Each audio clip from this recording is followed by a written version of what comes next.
अभी तक हमने पढ़ा है कि नेचुरल नंबर्स वो नंबर्स होते हैं जिनसे हम काउंटिंग करते हैं। होल नंबर्स होते हैं सभी natural numbers plus zero. Fractions वो होते हैं जो हम ए अपॉन बी की फॉर्मेट में लिखते हैं। इंटीजर्स नेगेटिव पॉजिटिव वो हर नंबर होता है। अब हम पढ़ने वाले हैं रैशनल नंबर्स के बारे में। रैशनल नंबर्स वो नंबर्स होते हैं जो पी बाई क्यू फॉर्मेट में लिख सकते हैं। जब हम पी बाई क्यू फॉर्मेट में लिख सकते हैं तो हमें याद रखना है कि ये पी और क्यू इंटीजर्स हैं, मतलब वो नेगेटिव या पॉजिटिव नंबर्स हो सकते हैं। और जो क्यू है या जो डिनोमिनेटर है वो कभी भी ज़ीरो नहीं होता है। अगर ये कंडीशंस फुलफ़िल होती हैं तो वो नंबर एक रैशनल नंबर है।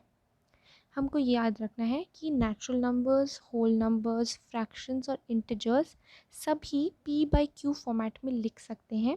इसका मतलब वो सभी अभी तक हमने जो भी नंबर्स पढ़े हैं वो सब रैशनल नंबर्स होते हैं। ज़ीरो भी एक रैशनल नंबर होता है। रैशनल नंबर्स को भी अब हम फर्दर डिवाइड कर सकते हैं कुछ पार्ट्स में। जैसे पॉजिटिव रैशनल नंबर, अगर किसी नंबर का न्यूमरेटर और डिनोमिनेटर सेम साइन के हैं, मतलब या तो वो दोनों पॉजिटिव हैं या तो वो दोनों नेगेटिव हैं, तो वो एक पॉजिटिव रैशनल नंबर होता है।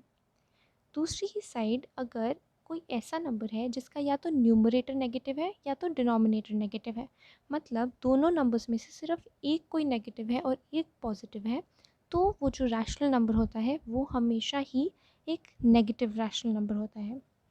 नेक्स्ट आते हैं इक्विवेलेंट रैशनल नंबर्स। जैसे हमने ये फ्रैक्शंस में भी पढ़ा था कि इक्विवेलेंट फ्रैक्शंस क्या होते हैं।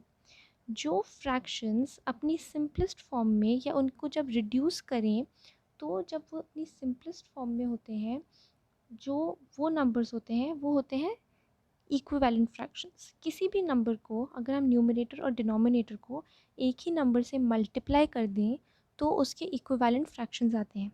जैसे अगर हम -5/7 लें और उसको 2 से ऊपर नीचे मल्टीप्लाई करें तो आएगा -10/14।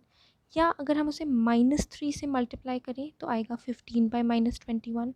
या हम उसे 11 से मल्टीप्लाई करें तो आएगा -55/77। ये सभी इक्विवेलेंट रैशनल नंबर्स हैं। Standard form of a rational number क्या होता है? अगर हमें किसी भी रैशनल नंबर को उसकी स्टैंडर्ड फॉर्म में लिखना है तो हमें दो चीज़ें याद रखनी है। एक, कि न्यूमरेटर और डिनोमिनेटर अपनी सिंपलेस्ट फॉर्म में होना चाहिए, मतलब उनका HCF 1 होना चाहिए। वो आगे किसी भी नंबर से डिवाइड नहीं हो सकते, वो किसी भी कॉमन नंबर से न्यूमरेटर और डिनोमिनेटर को रिड्यूस नहीं किया जा सकता है।